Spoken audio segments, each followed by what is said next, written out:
welcome to episode 4, if you can believe that, of Growing Your Successful Business. We're trying something a little different here today. We're going to do like a little 30-second tester buffer kind of thing. So I'm going to filibuster for a few seconds here. And thank you, Doug Hudak from BAM Design, for joining me. This is going to be a lot of fun. If you don't know Doug, Doug has got a gregarious personality, I would say. And yeah, you like that? 5-point word Isn't right it? there. Isn't it? Doug's a lot of fun and super smart guy, and we're damn lucky to have him with us. So yeah, again, thanks for listening. I hope you guys all had a great Easter weekend, and thank you for all of the feedback you guys have given me. It's been a lot of education, learning new technologies, and all kinds of fun stuff. Lots of you have written and said things you like, and a couple people said things they don't like. I kind of ignore those. But hey, one of the things I want to point out is the whole point of this thing is to be free for entrepreneurs and business owners and managers to learn from others' mistakes in many cases and learn kind of the pitfalls of running a business that others have experienced. And so don't be afraid to share this with your friends and family and coworkers and things like that. The bigger the audience is, the more likely we are to get sponsors and keep this thing free for everybody. I'll remind you that my contact information it can be found on growingyoursuccessfulbusiness.com or brianlharding.com. All the links to Facebook and YouTube can be found there. You can shoot me an email at brian@brianlharding.com if you have ideas for the show. If you'd like to be a guest on the show, that'd be a lot of fun for you guys if you want to come on. We tend to have a lot of fun here. This isn't super serious, I don't think. This particular podcast is brought to you by the South Sound Small Business Summit. We're super happy to have them sponsor this for us. It is the business event in the South Sound to educate and inspire business leaders, managers, and entrepreneurs to make the most of their business. This year it is Friday, May 3rd at the Star Center in Tacoma, 8 a.m. to noon. This year they have some awesome speakers. They have Margot Myers from Margot Myers Communications. She's going to talk about how to influence the conversation. What do people say about you when they leave the room? Doug, we'll skip that for you because you probably don't want to hear that. Travis Daigle, character development coach, talking about failing forward, and Brian Reynolds, owner of Anthem Coffee and Wine Bar, building a healthy team culture through heroic hospitality. Get your tickets at southsoundbusinesssummit.com. Again, that's the South Sound Small Business Summit, May 3rd, Star Center, Tacoma, 8 a.m. to noon, southsoundbusinesssummit.com. So, again, as I mentioned, we have today with us Doug Hudak from BAM Design. Not only is it super fun to say, but BAM stands for Branding, Advertising, and Marketing. You've been doing your homework. I have. Nice. I spent a lot of time on bamdesignco.com last night. So, Doug, why don't you, I know you, but obviously our audience maybe not. So, why don't you tell us all about yourself? Are we going in the Wayback Machine? Well, we only have an hour, so we'll go way back as you think makes sense, I guess. Okay, so if I squirrel, you'll reel me in? Yeah. All right. Yeah, one tap on the leg means stop. But okay. One just means I like you. Yeah, you finally took your hand off my leg, so That's right. we can get started. Ever since I was a little kid, I've loved to be creative. I mean, you put a crayon in, and I was thinking about this today. It's like, how does that even get started? You put a crayon in a kid's hand, and they either break it, eat it, throw it, or they draw it. I was an eat it kid. Yeah, I ate it first, and then I realized it was really waxy, so I thought, let's put something on paper. Right. But no, I was always drawing, always had a sketchbook, always, playing with Play-Doh. You could put me at the kitchen table with Play-Doh, and I'd be there for hours. And, so cheap babysitting. Loved every aspect of art. Through school, I took every art class, because I enjoyed it, and I could get good grades. It would, balance out English and history and those, Right. where all I did was draw on the desk. So I pursued art all along. I was distracted along the way with different jobs, but always came back to something creative. So, let's see. I was in corporate world for years, doing design, advertising, and then 2008 came along. Dong, dong, dong. Yeah. The year that changed many people's life trajectories. Yep. At least our generations. I was my generation, way younger than yours generation, but I was forced to find something new, and ended up teaming up with some other guys and opening up a marketing business downtown Tacoma, which didn't really work out that well, but I learned a lot about business and enough to start my own business. Gotcha. So I've been in design for over 25 years. Okay. And you started your business when? 3 years ago. 3 years ago. Yeah. Nice. Same time I started Ignite You. Nice. Good for you. Yeah. Good for you. So when folks think about branding and marketing and advertising, three monumental undertakings each in and of themselves, what do you wish people knew before they even reached out to somebody like you? I mean, so just to clarify for folks listening, you're a guy who creates logos, creates banners, that kinds of things. You're not an SEO guy, right? Correct. You don't do. I'm a designer. You're a designer, right? Okay. So when we say marketing, advertising, branding, we're talking the visual images specifically. Yes, for those things. Okay. So not so much language that goes along with those. Just here's your image. Here's the target, and this is you, right? Yep. Okay. Yep. Okay.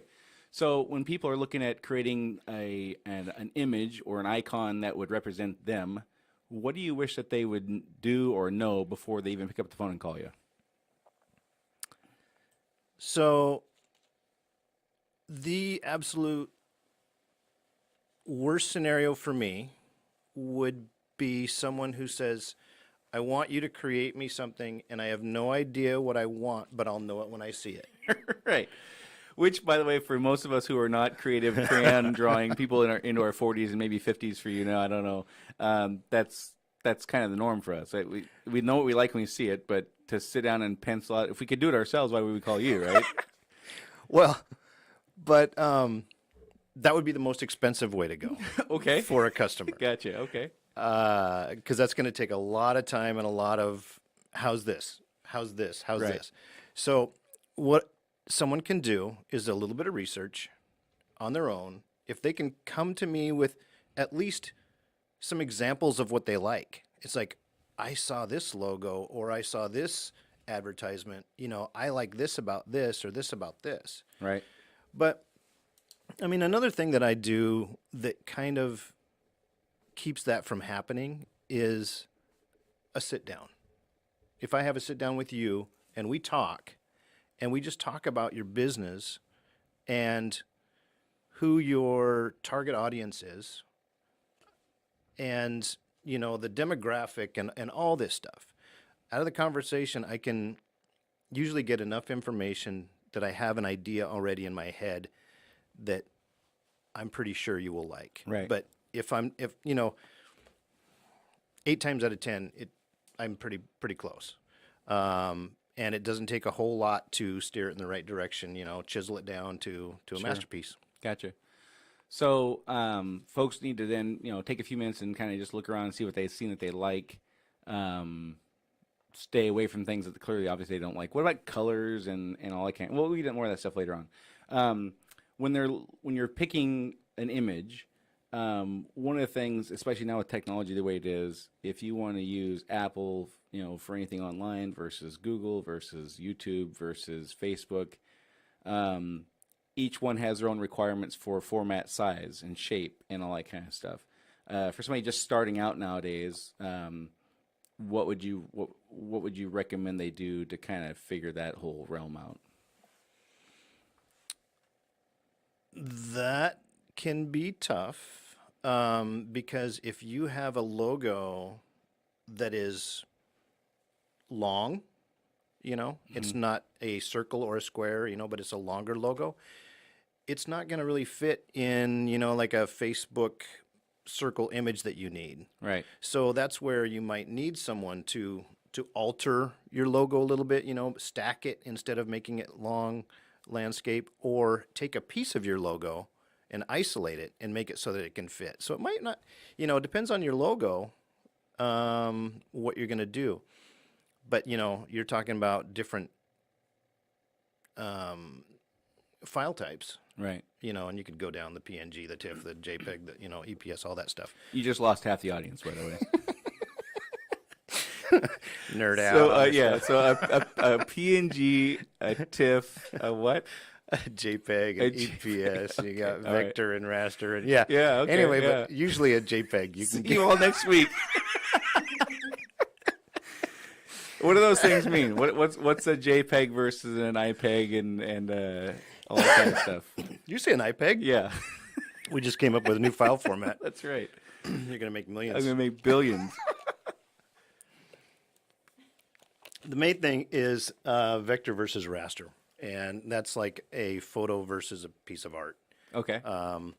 But this gets down to more of printing, instead of digital. Digital, you're fine with a JPEG or a PNG. Okay. Raster though, or the vector logos, that's where if you want to blow it up and put it on a side of a van or something, then you're going to need a vector logo. Okay. Because otherwise you blow it up and it's going to be all grainy. Pixely and grainy. Okay, yeah, gotcha. yeah. Okay, so it won't look good. So you need to pick a file that's universally good for print and It's great digital. if you have both. If you have a vector, you can go do anything with it. You can Okay. change it into. Okay, so the one thing they need to hear then is get a Vector. vector file and you're good. Yeah, what's a vector? Go airplane. Right. Okay, so let's talk about rebranding a little bit. Everybody went through the nightmare of 2008 through 2013-ish or whatever. We've all kind of seems to have come out of that. Everybody's busy. Everybody's making money. And it seems like everybody wants to buy a new shiny thing, and their logo is the new shiny thing that they all want to buy, right? Are you experiencing that? Oh yeah. So it seems like, there's, with anything in business, there's two schools of thought. One is you have your logo. The McDonald's arches haven't changed in 64 years probably. The Target hasn't changed in 30 years probably. Why should mom and pop brand X widget manufacturing or selling company decide now is a good time to change their logo? This is awesome because I actually did a presentation on this once, and if you look at like Starbucks and Coca-Cola, I mean, there's like 20 iterations of their logo. Okay. So big companies that have changed their logo, and I don't think it's changed their success at all. Right. But why should you? Why shouldn't you? If you have a Target as your logo, it's not going to change a whole lot. But if there's something a little more detailed to it, you might change it. And I have rebranded several companies, and I actually like the idea of doing that because one was kind of the 70s look, and they really needed an update to their logo. Bring them into this century at least. Right. And then I've rebranded companies that have been in your business for 10 years, in 20 years. It's just when it's time. A lot of people freak out because they're like, "Oh no, then I have to update all my materials." Right. It's And going to cost me expensive millions. to rewrap vans and print new cards and brochures and Yep. buy new trade show things, and all that stuff's expensive, sure. That has to be kept in mind. But I companies that I've done have done it in phases. It's like, okay, right now we're just going to put it on the website, and we're going to start phasing out our old stuff and phasing in the new stuff, and it doesn't seem to be a problem. So the idea with rebranding is then you're looking to capture a next generation of potential buyers. Yeah. That's really what we're trying to do. So we're not looking to change for our existing customer base anything, generally speaking. We're looking to capture the attention of folks that are now 20 years younger or something. Yeah, and being fresh and new and up to date, and yeah. Gotcha. Okay. When doing that, what advice other than I suppose with most of that kind of stuff, you're starting with something and you're kind of just cleaning it up or sharpening it, or you're not generally just creating something brand new, are you? Well, there's some of both. Like sometimes, you want to try to keep some bit of similarity to the old logo so that it's not a drastic, it's a wholly, different company. Right. Whether it's the shape, the colors, you're just kind of updating, whether, the fonts, it can be very simple. It can be, sharp edges going to rounded edges, Right. little simple stuff, but it's a noticeable change. Gotcha. So I'll tell you a quick story. I don't know if I ever told you this before, but in our company, the plumbing and drain company, when we first started out 8 years ago, our our idea was to make sure we stood out, and so our method of making sure we stood out was we were going to have construction cone orange on everything. Our trucks were going to be that color. Our business cards were that color. Our pamphlets were orange and black, and it stood out. There's no question. And when we first started handing out our business cards, I think our record was 3 times in a day of somebody saying, "These are the ugliest business cards I've ever seen in my life."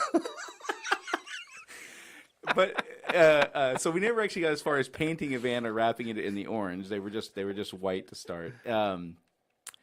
And the logo, because again we started out in 2011, and we were a new plumbing company, and we were trying to look like we'd been around for 100 years. Yep. So one of the reasons we're the plumbing and drain company is because that name just sounded like it was really old. Like you were the first guy in 1914 to be a plumber, and what would you call yourself? Well, we're the plumbing company, right?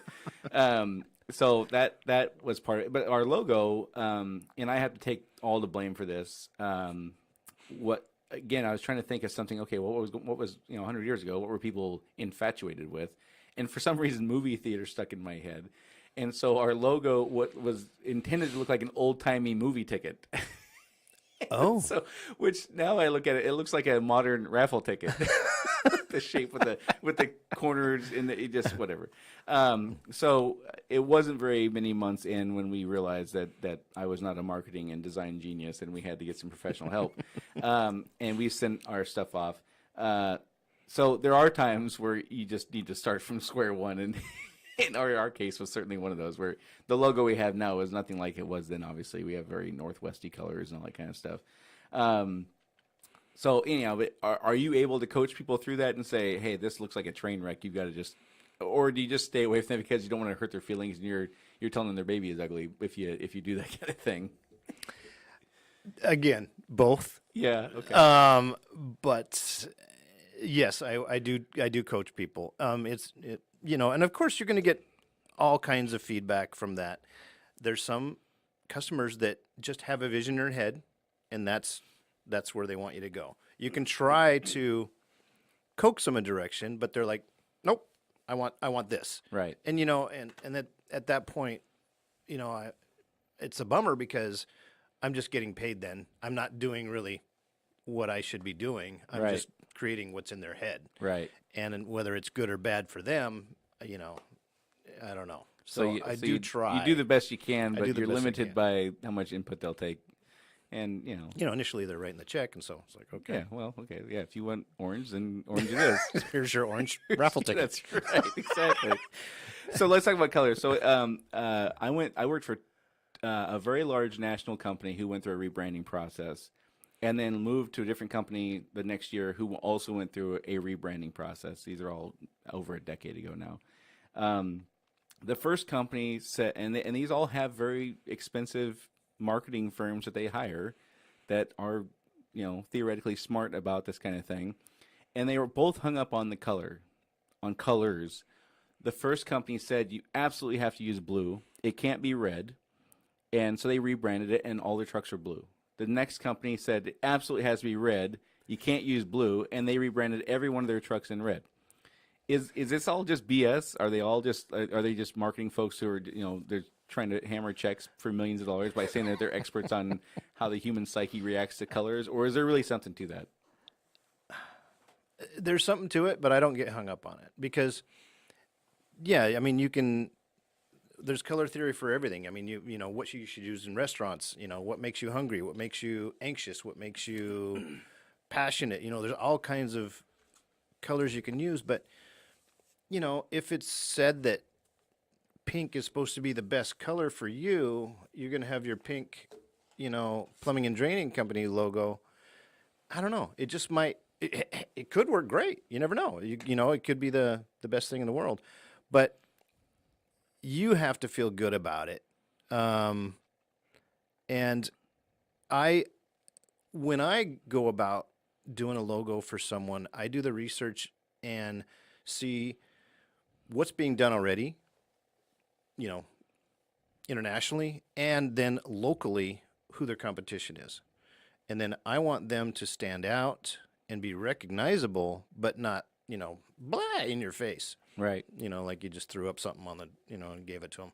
So there's a whole lot in there. You're laughing at your throwing up joke? Is that what's going on? I'm laughing because you were smiling at me about my throwing up Okay, joke. gotcha. All right. Yeah, Recognizable, yes. Okay, yeah. So I want you to stand out within your competition, Right. if that makes sense. Sure. Okay. So other than people walking into your office and saying, I don't have any idea what I want, I don't have any idea what color it is, I don't know if I want round edges or sharp edges, or if I want a vector file or a JPEG file, shorter than doing that, what else can people do that just makes your job really impossible? Or is that pretty much it? Oh, that makes it impossible? Yeah, I mean, so other than not wanting to listen to you coach them up on your logo's a train wreck, we got to scrap it and start over, or, Well, the biggest thing is non-response. right. Because I get that a lot. Yeah. And it's like it just brings everything to a halt.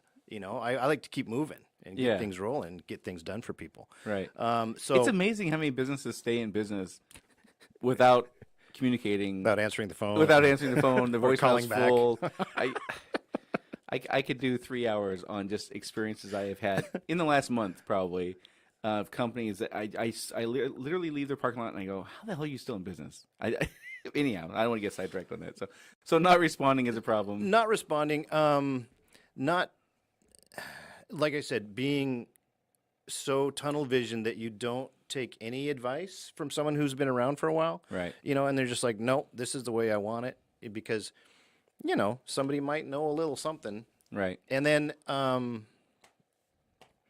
having no idea at all what they want, do a little bit of research, at least have some kind of guidance. This is what I like. This is what I don't like. Gotcha. Okay. Somewhere in the So I see you've got a page full of notes there. Why don't you take us through some of your examples of success stories or not so success stories, and let's see where that takes us. Oh, wow. Okay. I have Pregnant pause here. I know. I have all kinds of stuff on here. Cool. Man. Let's hear it. Okay. So achievements. We're gonna go way back. This was and this this could go into like what shapes a person into a creative. Right. Well, I won first place in my grade school pumpkin carving contest. Wow. I won a You transistor were radio. 23, but yeah. And you were there to see your 5-year-old, but you won the contest nonetheless, right? Yeah. So what grade were you in when this happened? I think I was in third grade. Okay, Yeah. cool. But Very it, cool. but it was like a positive reinforcement. you know? Yeah. So and then going into school, I've been like a freelancer ever since I was young. I was hired first when I was in 6th grade to illustrate the high school chemistry lab book, Okay. and I was paid with a calculator. So I got a transistor radio and a calculator now. That's pretty Right. good. Then when I was about 13, I was hired to paint. It's funny because people find out you're creative. They just want Right. to use you. Mhm. I was hired to paint a 4x8 plywood sign for an auto shop, Okay. And so there I was hired again. And then when I got a little older, I did some marketing pieces for Famous Amos. Okay. Wow. Remember nice. the cookie? Yeah. Yeah. Yeah, they're still around. And Amos is not, but the cookies are. then I worked for the Sheraton Hotel downtown here. I was when they first opened up, and they, I was a waiter, but they found out that I was creative, and they had me do some marketing pieces for their Get Crabby at the Sheraton Hotel, and Nice. it just kind of goes on and on and on. What were some of the? Yeah. So the ones that you're not so proud of, I was hired to help illustrate a dirty joke book when I was in my early 20s. When you need the money, you need.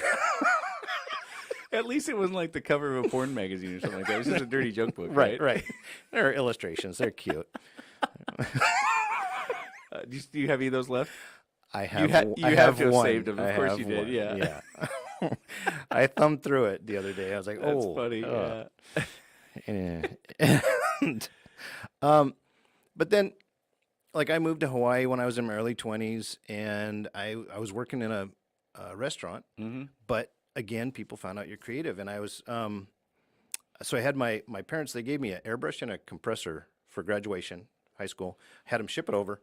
And so I'm painting logos on river boats, tree trimming trucks, and on the retail clothing walls, of stores. Right. And I'm just a waiter, and but I'm doing this stuff for side money. Yeah. So it's pretty interesting stuff. Yeah.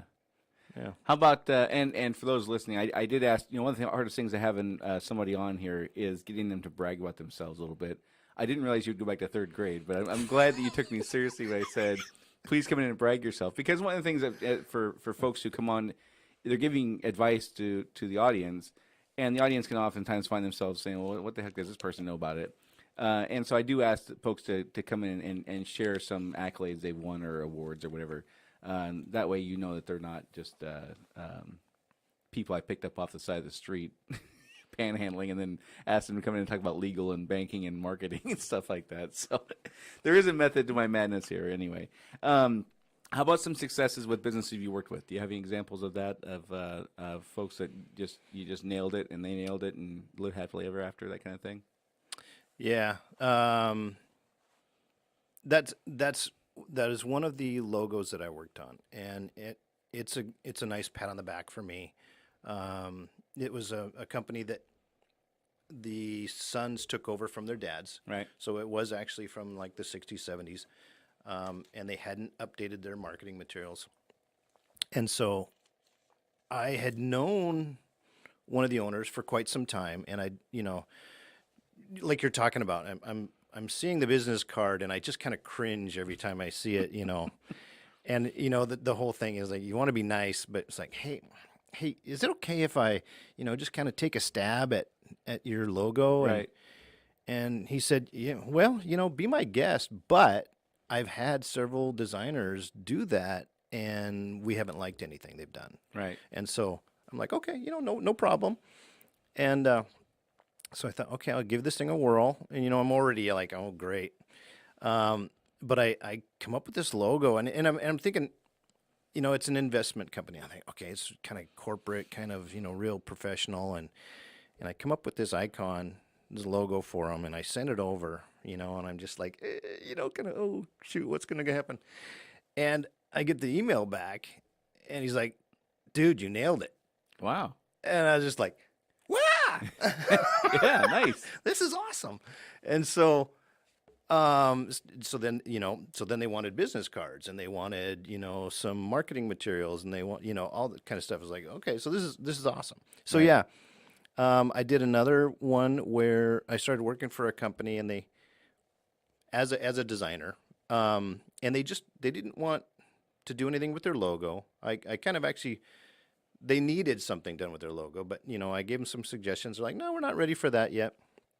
And so we kind of did some marketing materials for them with their existing logo. And then finally it came time and they're like, I think we're ready to make a change.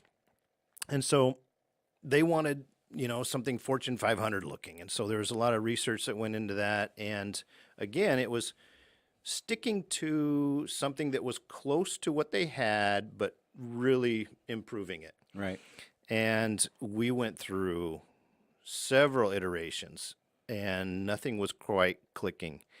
And this is one of those things where, if you don't get it on the first try or second or third or fourth, sometimes you got to sleep on it, Right. or come back to it in a week. And it was one of those things where I had an idea much later and I laid it up and sent it and they're like, yeah, this is it. This is the Nice. one.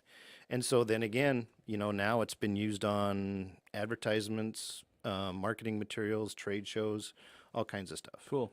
One of the things we learned after getting the logo we like was when you go to use it in different places. For instance, you want to buy pens, or you want to buy pens is not a really good example, but you want to buy trade show tchotchkes, whether it be stainless steel insulated soup bowls or plastic salad containers or whatever. Our logo has 6 colors. So you can't get 6 colors printed on those things. Oftentimes you can only get black and white. And so our logo does not look good black and white. So we do, by default, we just put our name on there. Is that something that you're able to work with, or it's just, hey, that's just the way the world is, and use color when you can, but just understand that you're limited on using different kinds of marketing materials when you have those multicolored logos? No, actually, a logo should be able to be used in black and white, and that should be like one of the options when they create your logo to show you this is what it would look like in black and white. Okay. And I think yours could actually just do a little couple tweaks, take out some of the gradients, and I think you could actually make it so it would work. What's a on black and gradient? white. That's where the color fades from this lavender to purple. Okay. It's a gradient. Oh, gotcha. Okay, yeah, I see that now. So yeah, I think we could alter it so that it would work. Gotcha. So Okay. hey, contact me after the show. Okay. Okay. See what I can do. Okay. What other success stories do you have? By the way, the people you've just mentioned, the son's taking over for the father, and this other firm, they're all really happy. What was it that you did that made them happy? You just stole their, the idea that they couldn't articulate out of their brain and nailed it, or was it you changed the colors, or you just sharpened it up? What was it that made them so excited? It was, a little of all those things. You create something that really represents them and that they're proud to say is this is, my company. Right. And it's like, and you, that's what really drives me is when people get excited about something I create and they're excited to show that off. Right. So it's like, wow, this really represents me well. This shows me as a professional. This shows me as like I've been around for years, Right. kind of a thing. Gotcha. And I did an advertisement for somebody who they got it back and they're like, oh my gosh, I love this. Why did I wait so long? They don't realize how good they can look Right. until they see it. Right. You know? Gotcha. Are there any companies that are industries where a logo or something like that doesn't matter? Yeah. There are. Yeah. What are those? And I try to discourage people, or not discourage, but get them to think about it. Do you really need a logo? Because logos are expensive. They're Right. not cheap. But it seems like the common thing is everyone thinks they need a logo. It's like I need a logo, But like real estate agents, I've had a lot of real estate agents come up and say, I need a logo. I was like, well, I don't know if you really need a logo, but maybe you need a brand. Right. Make your face and your colors into a brand that you use that in whatever you do. And that's something that we haven't touched on yet, but branding is huge, and I'm huge into branding. Just make sure you're consistent with branding, with colors, fonts, images, so that people recognize you in an instant, wherever you are. Gotcha. So, when you're talking about branding and you're creating that, then is it similar to creating a logo where you just throw out them, here's 16 different fonts and you pick one you like, or do you more or less just take that and run with it? And because most people don't care. Usually that's part of the logo. Like, okay, now that I've created the logo, you've got the font in your logo, but then here's another font that you could use along with that, but always stick to these fonts. Gotcha. Okay. And for folks who don't have a logo, obviously just pick a font and just stick with that all the time. Keep the message short and sweet and to the point, and use the same message, the same font, even though you have a logo, basically the same image all the time, whether it's your photo and your tagline in the font that makes sense. Just use that repetitively over and over and over, right? Yep. Okay. Anything else on branding that you want to bring up? Nope. Okay, moving on. Advertising, anything on there? So you got BAM, you got branding, advertising, and marketing. Advertising, keep it simple. Yep. There's the rule, the KISS rule. Yep. Keep it simple, stupid. There's the rule where all message is no message. I mean, if you have too much going on, and this just happened recently, there was a mailer that somebody sent me, and they wanted it redone, and I looked at it, and I could not figure out what they were selling or what the name of the company was, even, because there was so much stuff on here. Right. This NASCAR thing, and Yeah. So, you know, that's where I find just, that dentists and chiropractors and medical centers, their billboards are all like that. Like they got a list of 73 services, and the address and the phone number in a smaller font than the list of services, and there's a picture of their building without an address. And so if you drive by that building, you might recognize it, but short if you're like just moved in the area or you live in the other side of town and you don't recognize the building, you couldn't possibly find them. And I wonder, people get paid to do this stuff, right? They get paid to create this image now that is useless. Yes, yeah. So how do people keep from doing that then? Well, you just got to narrow it down to a simple message, because if people get confused, they're not going to look at it. If it's, you know, and it was very confusing to me, to the eye, you know, I look at it, I was like, ah. And so I had to, you know, look at it, dissect it, break it down. And it's like, okay, we're going to chop out, you know, more than 50% of this. And just so that when you look at it, you know right away who it's for, what it's for, and then you open it up and have some information in there. Right. So, yeah, just try to simplify. Right. Keep it simple, stupid. I like that. Yep. So this podcast is all about small business and things to help people be successful and keep folks from making mistakes other folks have made. You've been in business now 3 years, you said? Mm-hmm. You started out in a partnership that didn't last until now, then you went out on your own. Yep. What, in your own business, aside from branding and marketing and things like that, what can you look back on and say, you know, for somebody just starting out who's, you know, 18 months in or a year in, here's some things I did that, oh my God, I would never do it that way again. Or here's what are some examples of things that if I hadn't have done it this way, I wouldn't be nearly as successful as I am now. What has your experience been like owning your own business? Well, so I know my experience is totally different than yours because you've got great partners. Mm-hmm. Somebody said once, and it really hit me, is that partnerships are sinking ships. That rang true for me. Right. I did not get lucky enough to have, you know, partners that we meshed really well with, that I meshed really well with. And so if you're going to go in business with partners, I would be very selective. Sure. Or lucky. Right. And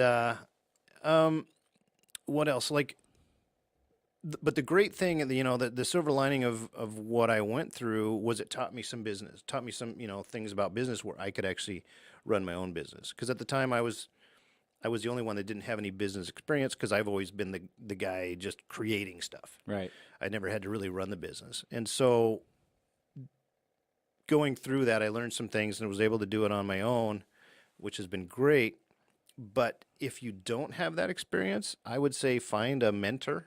Right. That could actually help you out, because starting up a business from scratch is pretty scary. Yeah. And there's a lot of, like you said, there's a lot of do's and don'ts. Another cute saying I heard recently was the riches is in the niches. Okay. Yeah. That was hard to say. Yeah. But that's something that I tried out too, is like, oh, I'm just going to do everything. I'm going to be the everything guy for everybody. I'm going to make everybody happy. You want this? Yeah, I got that. Sure, I can do it. It's just the yes man. But that is so hard to be so spread out and try to be good at everything. Right. So there's things that, you know, I've kind of knocked off my list where, I don't do that, but I can refer you to someone that does that. Sure. Yeah, no, that makes sense. So we'll come back to that in a second. Going back to the partnership thing, for those listening, you've got two people here talking, one who had a terrible experience with partners, one who had a fantastic experience with partners. From my perspective, what I see on this is it generally comes down to ego, for the most part. Where I've seen partnerships fail or succeed is directly linked to the amount of ego that is present in the room. The partners are there. In my experience, we're all super grateful and we're all pushing for success, but there's not ever been a time that I can recall where I went in and challenged one of my partners on a decision they made and said, you should have done it this way instead. Or they come into my world and say, you should have done it this way instead. We are very fortunate, and again, we didn't vet each other very well, other than knowing each other for 10 or 15 years, whatever it was before we started. We didn't interview each other. We just said, hey, let's go start a business, and we just got really lucky. So let's get that out of the way. But they run segments of the business that I don't have any interest or involvement in. I run segments of our business they don't have any interest or involvement in. So in our world, our business is kind of split between the plumbing, which is the thing that our employees do for the most part, and everything else. And I'm the everything else guy. I'm technically legally a certified plumber, but you wouldn't want me to come to your house to fix anything. I haven't touched a pipe wrench in I don't know how many years now. The closest thing I can operate to a plumbing tool is a shovel, you know. Um, And if you need that, well, yeah, if you need that, I'm your guy, right? Yeah, it's expensive as hell to have me out, but I can do it. But I do the accounting. I do a lot. I do most of the sales. I do the legal stuff. I do the HR stuff, and they don't have any interest or desire to get involved in that. And I don't have any interest, frankly, in new versions of pressure reducing valves and things like that. That's not my thing. So we are super fortunate that we have different interests and different focuses. And so when I say, hey, we're heading down this direction with whatever, and in fact, it's funny that you're here when I say this. The one area where we used to kind of get on each other's nerves was in the very beginning was on marketing, because we made very poor marketing choices in the beginning, mostly because none of us knew it. My experience, I learned accounting working for a big company. I learned sales, doing sales for many years. I learned all this stuff through a company. But one thing I couldn't learn was marketing, because they handled it in Memphis, Tennessee, and we worked in Seattle. All the decisions were made in Tennessee, where the corporate headquarters was. So I had a vague understanding of it. I had no idea how to make it do what we wanted to do, and what the spend should be, and none of us knew. So we were completely relying on people who were selling us their products to tell us which direction to go. And each one was a giant cluster worse than the previous one. And so in 5 marketing campaigns, we never had a single campaign bring in enough revenue to pay for the campaign, let alone all the employees that went along with doing the work. And so that got really, we were probably the closest on any topic on that, because we were all trying to make a decision. We were all trying to make things happen, and none of us knew what the hell we were doing. And it was very frustrating, because we're hemorrhaging money paying for these campaigns that aren't working, and that got very, very frustrating. So aside from that, we've not ever had that experience. So I think for folks listening, if you have a partnership, my recommendation would be pick your area of focus, stay out of the other person's way, trust them, acknowledge that this is their area. If you have suggestions, temper that, maybe allow for meetings where those things are discussed. But once that meeting is over and outside of that arena, just keep your nose out of it, kind of a thing. Would that have solved some of the problems that you had in your foray into partnerships? Well, I think we had some pretty big egos, like you said. Yeah. I mean, yes and no. I mean, there wasn't really anybody that did what I did, so we kept apart that way. But some of the decisions were I wasn't quite sure about them, and that's where, I wasn't as involved, because I kind of, deferred to them. Mm-hmm. But if I got more involved, that would have helped. So, yeah, yeah, it's tough, because I mean, the people who are likely to start their own businesses are generally A-type personality folks. And I'm just, just for laughs, picturing 3 of me running a business instead of the partners I have that I'm very blessed to have. We would all kill each other. I'm not even joking about that. 2 of us would be in prison for homicide. I can't imagine we're working under me. You can probably imagine working with 3 of you. I mean, we have to have that balance and strengths and personality, and my partners, Eric is like the sweetest guy I've ever met. Randy is super quick and super sharp at picking things up, things I'll never pick up on, because that's what he's good at. So, I think though folks generally try to find people who are like-minded to come together and do things, which is absolutely the worst possible thing you can do. Is find somebody who's just like you, just go start a business. I can't imagine that would ever work. But and the next thing you were talking about was the niches the riches are in the niches. I like that. Never heard that before. Yeah, you can't specialize in everything. And if you're going to be a heart surgeon, you're going to make a ton more money than being a general practitioner if you're a doctor, right? In most industries, you can kind of pick and choose things you excel at, and you can charge a premium for because you're really good at that versus other things. I think there's no question that is something I would advise folks to do. Find 3 to 5 things you're really good at.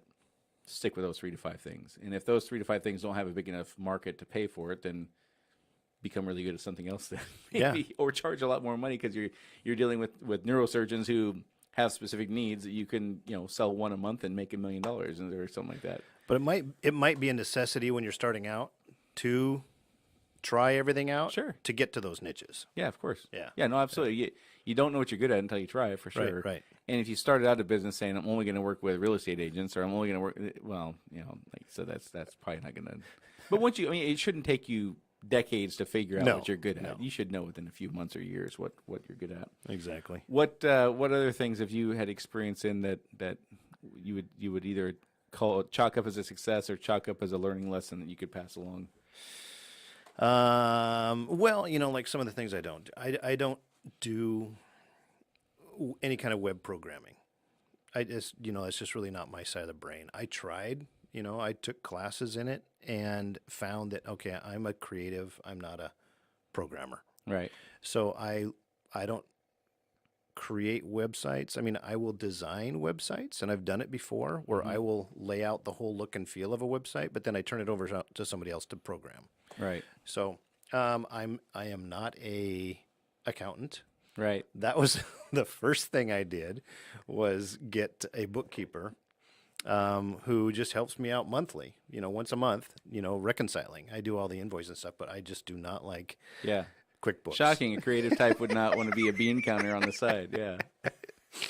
So I was more than happy to pass that off. Right. Was that something hard for you to do, or were you happy to just get it off your plate? Because a lot of folks, it's they don't want to acknowledge that A, they don't like it, or B, they're not good at it, or both. And accounting specifically is kind of the it's like the oxygen in the air we breathe when you're running a business. If you can't get the accounting right, nothing else really matters. So folks are super protective of that. I find that they don't want to give this up because it hurts their pride or their ego or hurts their feelings, or they wouldn't want to admit, I don't know what the hell I'm doing here, so I'm going to hand this to somebody else. Yeah. For you, was that easy to hand off, or were you reluctant?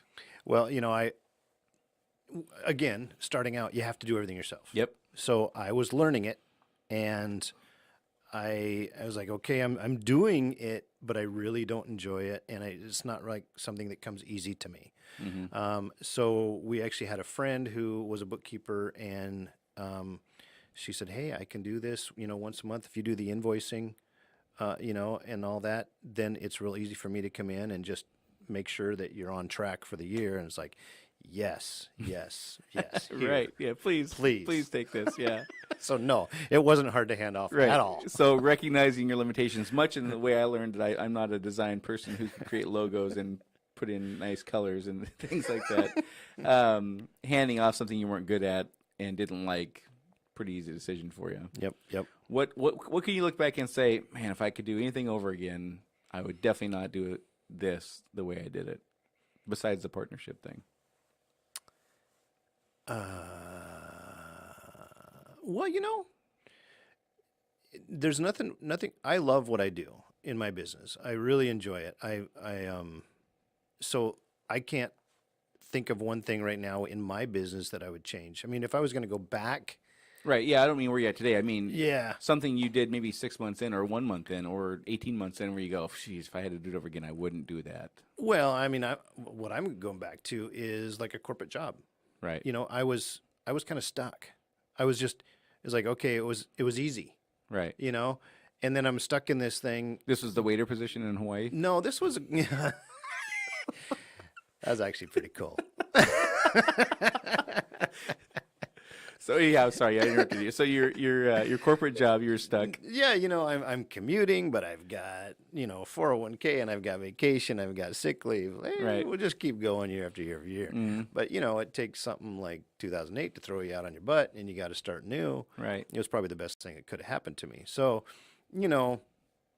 if I would have followed my passion a little more, maybe early on, it might have been a good thing, because like I say, I'm really loving what I do right now. Right. I have a lot of freedom. And you can't put a price on that, right, Doug? You can't put a price on that. So, but you have all this freedom, so you don't have the security of a 401k, and you don't have the security of mandatory paid vacation every year, but you have freedom and you have the enjoyment of doing what you like to do. Yeah, because I mean, even though I felt secure in a corporate job, well, I was put out on my butt, Right. so it's maybe a false security. Sure.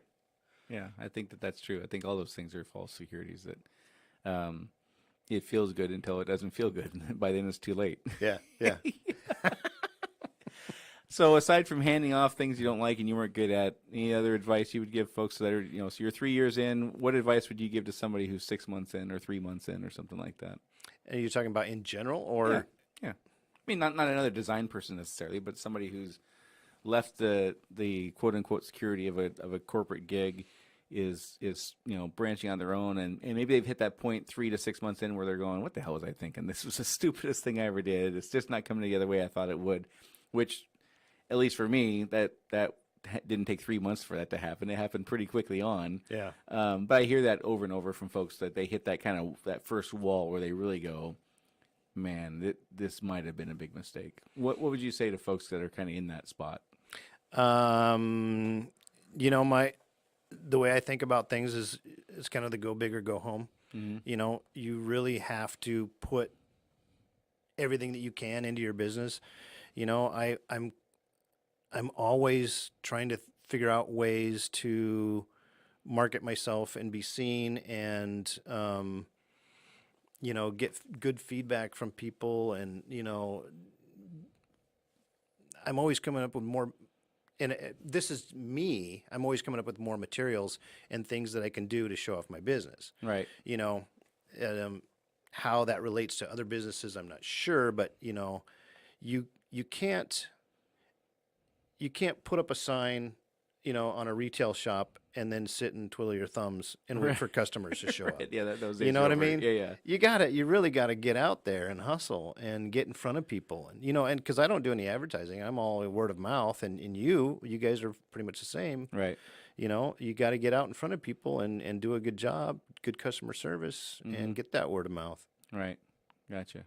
Well, Doug, I really appreciate you coming on today. Some great information on all kinds of stuff. How do folks get a hold of you? They can give me a call at 253. This is my radio voice. This is your radio voice, yeah. You got late night radio talk show. Right. Oh, yeah. We didn't have any callers. We did not have any callers. Anyway. You're on top Two- of it, man. If the design thing doesn't work out, overnight DJing is definitely on the horizon for you. So if you'd like to get a hold of me, call me at 253-678-9576. Or check me out on my website, www.bamdesignco.com. Gotcha. Well, thank you very much for that. And the creepy. Sorry if I made you sweat a little. Well, it just when you're looking in my eyes with that creepy voice, that didn't help. That's for sure. So hey, Doug, thanks again for coming in. I really appreciate it. Again, folks, this podcast was brought to you by the South Sound Summit at southsoundbusinesssummit.com. If you like what you heard today and you're interested in sponsoring, which you may not have liked what you heard today after the creepy voice from Doug, but if you did like what you heard today and you were interested in sponsoring this podcast, please contact me at brian@brianlharding.com. Next week, we're going to have on Mac McDonald to talk about how he has built one of the most successful multi-level marketing businesses in the world. And I'm not exaggerating when I say that. This podcast, you may wonder why we're having a multi-level marketing person on, which is not a traditional kind of a business thing. But this podcast next week will be all about overcoming adversity and influencing people. He literally has built one of the biggest businesses in the world. And if you want to learn about success, you won't want to miss that one. So tune in next week for Mac McDonald. That's all for today, folks. Thanks again for listening. Thank you, Doug, very much for coming in. I really appreciate it. Thank you, Brian. And we'll talk to y'all next week.